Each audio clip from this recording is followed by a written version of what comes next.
مخلوق کے حقوق میں عام لوگوں کے حقوق ہیں. میرے کسی بھائی کا کینہ میرے دل میں نہیں ہونا چاہیے، بدخواہی نہیں ہونی چاہیے.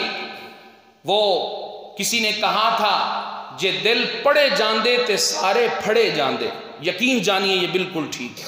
یہ میرے اللہ کا احسان ہے کہ اللہ نے دل پڑھنے کی صلاحیت کسی کو نہیں دی، کسی کو یہ طاقت نہیں دی.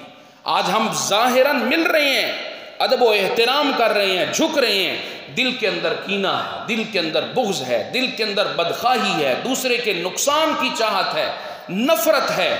تو یہ دل کے اندر مخلوق کا حق ہم نہیں ادا کرتے. الحمدللہ وحدہ والصلاة والسلام علی من لا نبی بعدہ وعلی آلہ واصحابہ اجمعین. اما بعد فاعوذ باللہ من الشیطان الرجیم. بسم اللہ الرحمن الرحیم.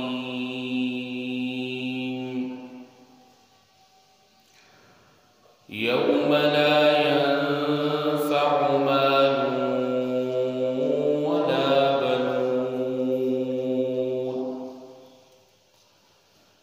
إلا من أتى الله بقلب سليم.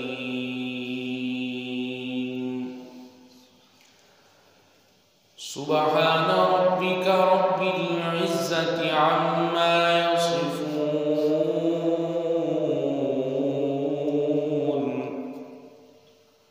وسلام على المرسلين والحمد لله رب العالمين. اللهم صل على سيدنا ومولانا محمد وعلى آل سيدنا ومولانا محمد وبارك وسلم ثم صل عليه. گرامی قدر الاحباب،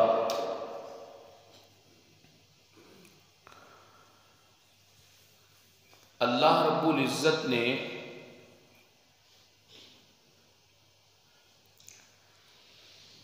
جتنی شریعت نازل فرمائی، جتنی کتابوں کا نزول کیا اور جتنے انبیاء کو مبعوث کیا، ان سب سلسلوں کا اگر خلاصہ، نچوڑ، مغز نکالا جائے تو وہ یہ ہے کہ چاہے انبیاء کرام ہوں، چاہے شریعتیں ہوں یا کتب اور صحائف اور رسالے ہوں، ان سب کا مقصد یہ ہے کہ انسان کا دل صحیح ہو جائے، دل سلامتی والا ہو جائے، دل صاف اور ستھرا ہو جائے. جناب ابراہیم علیہ السلام نے اللہ کے حضور دعا کی تھی جس میں جناب نبی کریم صلی اللہ علیہ وسلم کی بعثت مانگی. کتنے خوبصورت الفاظ تھے. ربنا وابعث فیہم رسولا منہم یتلو علیہم آیاتہ ویزکیہم. یا اللہ اس کائنات میں ایک نبی بھیج دیجئے جو کائنات والوں کو آ کے آپ کی آیات سنائے، وَيُزَكِّيهِمْ، اور ان کے دلوں کو صاف اور ستھرا کرے۔ اللہ نے اس دعا کو قبول کیا اور قرآن کریم میں اعلان ہوا، لَقَدْ مَنَّ اللَّهُ عَلَى الْمُؤْمِنِينَ، ہم نے مومنوں پر احسان کیا، اِذْ بَعَثَ فِيهِمْ رَسُولًا مِّنْ أَنفُسِهِمْ، ہمارے احسان کی صورت یہ تھی کہ ہم نے مومنوں میں سے ہی، یعنی ان کی جنس سے ہی ایک نبی کو بھیجا، یتلو علیہم آیاتہ، وہ نبی آ کے ان پہ اللہ کی آیات پڑھے گا، ویزکیہم، اور آ کے ان کے دلوں کو صاف اور پاک کرے گا۔ تو ابراہیم علیہ السلام نبی ہیں اور دعا کر رہے ہیں انسانیت کے دلوں کی صفائی کی، اور اللہ نے ان کی دعا کو شرف قبولیت بخشا، اور حضور کی آمد ہوئی تو حضور کی محنت بھی یہ ہوئی، وَيُزَكِّيهِمْ، حضور نے لوگوں کے دلوں کو صاف اور پاک کیا تھا۔ یہی مضمون سورہ جمعہ کے شروع میں بھی اللہ فرماتے ہیں، هُوَ الَّذِي بَعَثَ فِي الْأُمِّيِّينَ رَسُولًا مِّنْهُمْ یتلو علیہم آیاتہ ویزکیہم، میں اللہ کا تعارف یہ ہے کہ میں نے حضرت انسان کو اور اپنے پیارے پیغمبر کی امت کو اپنا پیارا پیغمبر دیا۔ وہ کیا کرتا تھا؟ یتلو علیہم آیاتہ ویزکیہم۔ تو 3 آیات میں نے آپ کے سامنے رکھی ہیں کہ انبیاء کی بعثت کا مقصد، اور خصوصاً خاتم الانبیاء کی بعثت کا مقصد یہ تھا کہ ہم اپنے دلوں کو صاف کریں۔ ہم میں سے ہر شخص کی یہ خواہش ہے کہ میں آخرت میں کامیاب ہو جاؤں، ہے آپ کی یہ خواہش؟ قرآن کریم نے اس خواہش کا بھی علاج اور طریقہ اور حصول کا انداز بتایا، فرمایا قد افلح من زکاہا، کامیاب وہی ہوگا جس نے دل کو پاک کیا۔ اور کبھی قرآن کہتا ہے قد افلح من تزکا، پکی بات یہ ہے کہ فلاح وہی شخص پائے گا من تزکا، جس نے اپنے دل کو ستھرا کیا۔ میرے دوستو، یہ جتنی عبادتیں ہم کرتے ہیں، وہ نماز ہے، وہ روزہ ہے، وہ حج ہے، وہ جہاد ہے، وہ زکوٰۃ ہے، وہ صدقات ہیں، ان سب کا مقصد واحد یہ ہے کہ میرا اور آپ کا دل صاف ستھرا ہو جانا چاہیے۔ جناب نبی کریم صلی اللہ علیہ وسلم نے لوگوں کے دلوں پہ محنت کی، اور پھر نتیجہ کیا نکلا؟ نتیجہ یہ نکلا کہ ایک عورت روم کے علاقے میں ایک صحابی رسول کو روم کے بادشاہ نے گرفتار کیا۔ بڑا عجیب واقعہ علماء نے لکھا ہے۔ میرے نوجوان بھائی جو سن رہے ہیں اور اس ریکارڈنگ کے ذریعے جن تک یہ پیغام جائے گا، وہ سنیں، یہ واقعہ میرے اور آپ کے لیے بہت عجیب و غریب واقعہ ہے۔ روم کے بادشاہ نے ایک صحابی رسول کو گرفتار کیا، گرفتار کر کے کہنے لگا کہ میں نے اس کو سزا دینی ہے، اور سزا بڑی عجیب دینی ہے۔ حالانکہ بادشاہ کیا سزا دیتے تھے؟ کسی کو مارنا، کسی کی گردن اتار دینا، کسی کے اعضاء کو کاٹ دینا، لولا لنگڑا کر دینا۔ اس نے کہا میں نے اس کو ایک عجیب سزا دینی ہے، اور سزا یہ ہوگی کہ میں اس کا ایمان اس سے چھیننے کی کوشش کروں گا، کیونکہ یہ تو کافر کو بھی پتا تھا کہ مومن کے لیے سب سے زیادہ اگر کوئی متاع عزیز اور قیمتی چیز ہے تو وہ اس کا ایمان ہوا کرتا ہے۔ اس نے کہا میں نے اس سے اس کا ایمان چھیننا ہے۔ اب اس نے کیا کیا؟ ایک کمرے کے اندر اس صحابی کو بند کر دیا۔ اس کمرے کے اندر اس نے خنزیر کا گوشت بنا کے ایک برتن کے اندر رکھ دیا، ایک جگ شراب اس کے اندر رکھ دی، ایک فاحشہ عورت کو اندر بھیج دیا، باہر سے کنڈی لگا دی۔ 3 دن تک یہ صحابی رسول اندر بند رہے، ذرا سوچ میرے بھائی، یہاں میں اور آپ ہوتے، نہ وہاں باپ دیکھ رہا ہے، نہ ماں دیکھ رہی ہے، نہ کوئی کیمرہ ہے، نہ کوئی منع کرنے والی زبان ہے، نہ کوئی مارنے والا ہاتھ ہے، اور تنہائی ہے۔ حرام کھانے کا بھی انتظام ہے، حرام پینے کا بھی انتظام ہے، حرام کرنے کا بھی انتظام ہے۔ 3 دن یہ صحابی اندر بند رہتے ہیں۔ یہ بادشاہ خوش ہے، چلو 1 دن نہ صحیح، اگلے دن تو اس کا ایمان ضائع ہوگا نا، مجبور ہو کے شراب پیے گا پیاس بجھانے کے لیے، پیٹ میں بھوک آئے گی تو اس کے لیے خنزیر کھائے گا، اور جب شراب اور خنزیر 2 حرام چیزیں اس کے جسم میں جائیں گی تو حرام کر بھی لے گا، اور میں تالی بجا دوں گا کہ دیکھو یہ محمد کا ساتھی ہے صلی اللہ علیہ وسلم۔ یہ اس کی تربیت ہے کہ تھوڑی سی دیر میں اس نے اپنا ایمان ضائع کر دیا۔ 3 دن گزر گئے، بند کمرہ ہے، تنہائی ہے، صحابی رسول ہیں، ایک فاحشہ عورت ہے، خنزیر ہے اور شراب ہے۔ 3 دن کے بعد اپنے کارندوں کو کہتا ہے آؤ میرے ساتھ، تمہیں تماشا دکھاتا ہوں، تم بڑی تعریفیں کرتے ہو جی کہ مکہ میں ایک استاد ہے، ایک معلم ہے، ایک پیر ہے، اور اس نے لوگوں کے دلوں کو بدل دیا، ہو میں تمہیں دکھاتا ہوں کیا دل کو بدلا ہے۔ کائنات نے عجیب منظر دیکھا۔ 3 دن کے بعد جب دروازہ کھلا، بادشاہ، روم کا بادشاہ دیکھتا ہے شراب 1 قطرہ کم نہیں ہوئی، خنزیر کا گوشت 1 قطرہ، 1 ٹکڑا اور 1 لقمہ کم نہیں ہوا۔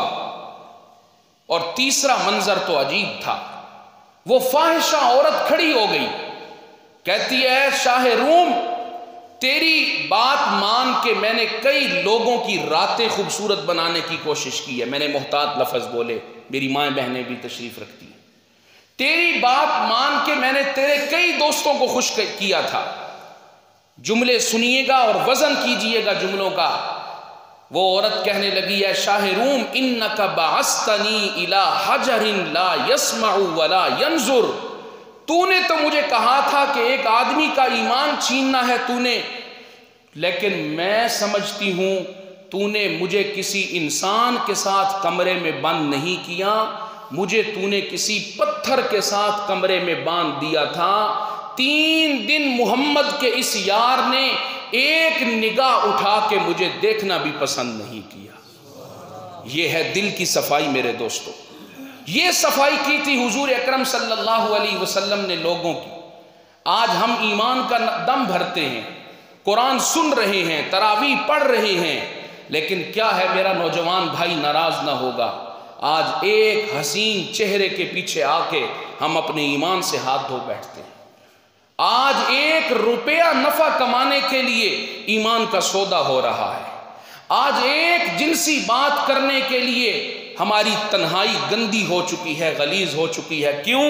دل کی صفائی ہم نہیں کر رہے، اپنے دل پہ نگاہ رکھیں۔ بچپن میں ہم جب آپس میں لڑتے تھے دوست، تو ہم ایک جملہ بولتے تھے، لڑائی معاف کرو، اللہ دا کار صاف کرو۔ یہ بولتے تھے نا، یہ بچپن میں ہم نے لفظ بولا ہے۔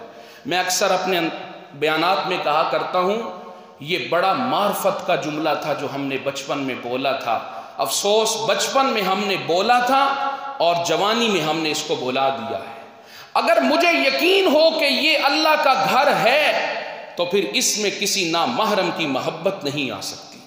اگر مجھے یقین ہو کہ اس میں اللہ رہتے ہیں تو پھر اس کے اندر کوئی غلط خیال نہیں آئے گا۔ کیوں؟ اس لیے کہ دل میں کون رہتا ہے۔ ایک اور بات بھی سنیے گا، حضرت موسیٰ علیہ السلام کے ہاتھ میں ڈنڈا آیا تھا، عصا آیا تھا، وہ ایک ڈنڈا تھا عام لکڑی کا، نبی کے ہاتھوں میں آیا، انقلاب کیا آیا، اللہ نے اس کو سانپ بنایا۔ کتنی بڑی نبی کے لیے فتح ہوئی، 70,000 جادوگر اور ان کے سانپوں کو اس نے تباہ و برباد کر کے رکھ دیا تھا۔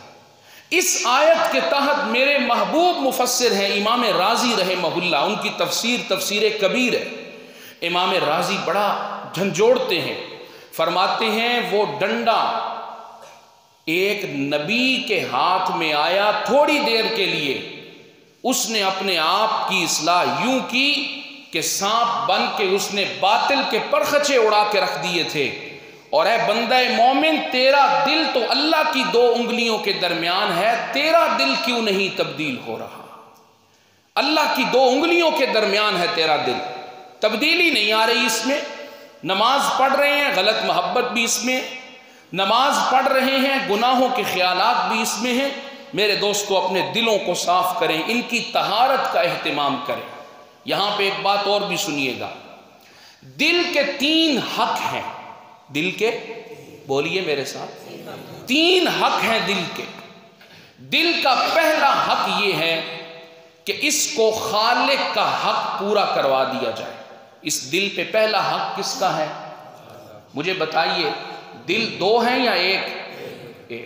پیشانی، زبان، یہ کیوں ایک ہے؟ یہ اللہ نے ویسے بنا دیے؟ نہیں، دل کا ایک ہونا یہ خاموش تبلیغ ہے میرے اور آپ کے لیے کہ اے بندہ مومن تیرا دل ایک ہے تو اس میں محبت بھی صرف ایک ذات کی ہونی چاہیے۔ آج یہ دل ایک ہے، محبت اس میں دنیا کی، دل ایک ہے، محبت اس میں نہ محرم کی۔ سن لیجئے، کائنات کا سب سے بڑا بکواس یہ ہے، ناراض نہ ہوئیے گا میرے لفظ شاید سخت ہوں، کائنات میں سب سے بڑا جھوٹ یہ ہے کہ غیر محرم سے محبت کی جائے اور پھر کہا جاتا ہے جی میری بڑی صاف محبت ہے فلاں سے۔ میرے نوجوان بھائی سن لیں، میرے والد گرامی کا یہ جملہ میں نے بہت سارے لوگوں کی اصلاح ہوتی دیکھی ہے اس جملے سے، غلط محبت اور عشق یہ اللہ کی طرف سے لعنت اور عذاب ہے بندے پر۔ جو بندہ کسی غلط محبت میں گرفتار ہے تو وہ سن لے کہ وہ اللہ کی طرف سے لعنت میں گرفتار ہو چکا ہے، اس کو چاہیے کہ جلدی توبہ کرے، اپنے دل کو پاک کرے۔ تو دل پہ پہلا حق اللہ کا ہے، اور اللہ کا حق یہ ہے اس دل میں شرک و کفر نہیں رہنا چاہیے، اور اس دل میں دوسرا حق مخلوق کا ہے۔ پھر مخلوق میں مختلف درجے ہیں، مخلوق میں حضور صلی اللہ علیہ وسلم بھی ہیں، تو حضور کا حق میرے دل پہ یہ ہے کہ میرے دل میں سب سے زیادہ مخلوق میں اللہ کے بعد محبت کس کی ہونی چاہیے؟ سنت کس کی ہونی چاہیے؟ شریعت اور طریقہ کس کا ہونا چاہیے؟ نبی علیہ السلام۔ پھر صحابہ کرام ہیں اور اہل بیت ہیں، ان کے متعلق دل میں حق یہ ہے، دل کا حق یہ ہے کہ ان کو گناہوں سے محفوظ سمجھنا ہے کہ اگر ان سے کوئی گناہ ہوا بھی ہے تو اللہ تعالیٰ نے عذاب سے ان کو محفوظ رکھا، جہنم سے محفوظ رکھا، گمراہی سے محفوظ رکھا ہے۔ پھر اس دل پہ مخلوق کے حقوق میں عام لوگوں کے حقوق ہیں۔ میرے کسی بھائی کا کینہ میرے دل میں نہیں ہونا چاہیے، بدخواہی نہیں ہونی چاہیے۔ وہ کسی نے کہا تھا جے دل پڑے جاندے تے سارے پھڑے جاندے، یقین جانیے یہ بالکل ٹھیک ہے۔ یہ میرے اللہ کا احسان ہے کہ اللہ نے دل پڑھنے کی صلاحیت کسی کو نہیں دی، کسی کو یہ طاقت نہیں دی۔ آج ہم ظاہراً مل رہے ہیں، ادب و احترام کر رہے ہیں، جھک رہے ہیں، دل کے اندر کینہ ہے، دل کے اندر بغض ہے، دل کے اندر بدخواہی ہے، دوسرے کے نقصان کی چاہت ہے، نفرت ہے، تو یہ دل کے اندر مخلوق کا حق ہم نہیں ادا کر رہے۔ خالق کا حق کیا ہے؟ شرک نہیں۔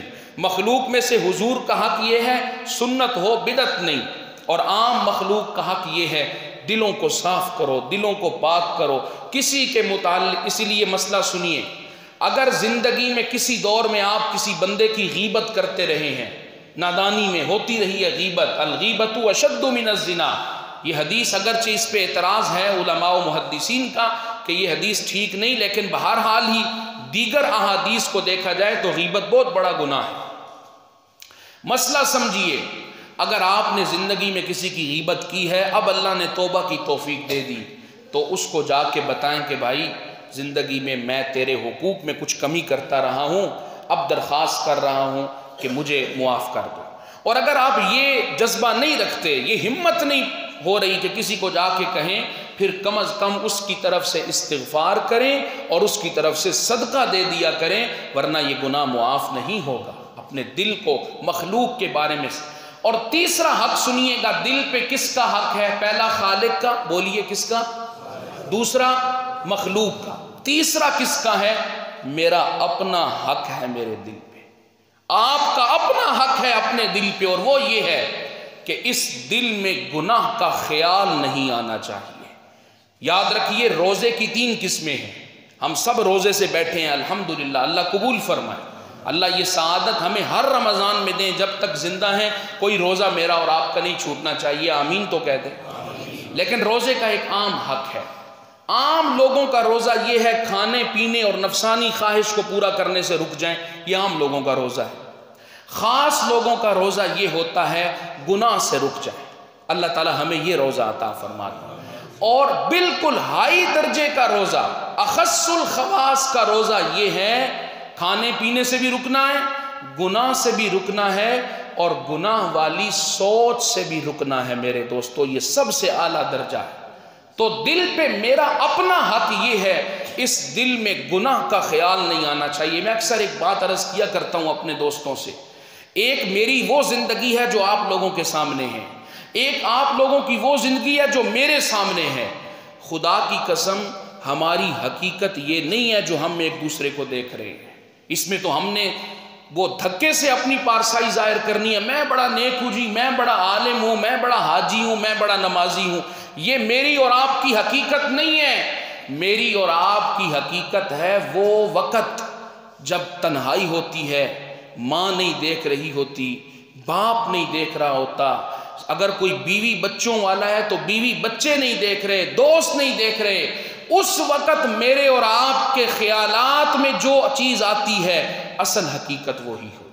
اگر اس وقت دماغ صاف ہے، خیال پاک ہے، تو میری حقیقت یہ ہے کہ میں پاکیزہ ہوں۔ اور اگر میں لوگوں کے سامنے بڑا نیک ہوں لیکن میری تنہائی میں برائی ہے، میری تنہائی میں برے خیال ہیں، گناہ کا شوق ہے، غلط محبت ہے، گناہ کے جذبے ہیں، تو پھر یاد رکھیے اللہ نے میری یہ ظاہری حالت نہیں دیکھنی، اللہ کے ہاں میری قیمت ہوگی میری تنہائی والی سوچ۔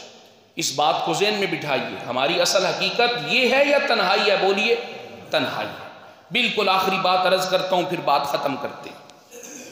آپ میں سے ہر آدمی کی یہ خواہش ہوگی اور میری ماں بہن کی بھی کہ ہمارے دل صحیح ہو جائیں، دل اللہ کی محبت کا گھر بن جائے۔ ہے آپ کی یہ خواہش؟ بالکل دو لفظی بات کرتا ہوں۔ علامہ ابن قیم رحمہ اللہ ایک بزرگ ہوئے ہیں، عربی عالم ہیں اور میرے پسندیدہ علماء میں سے ایک ہے، میں ان کی کتابیں پڑھتا رہتا ہوں۔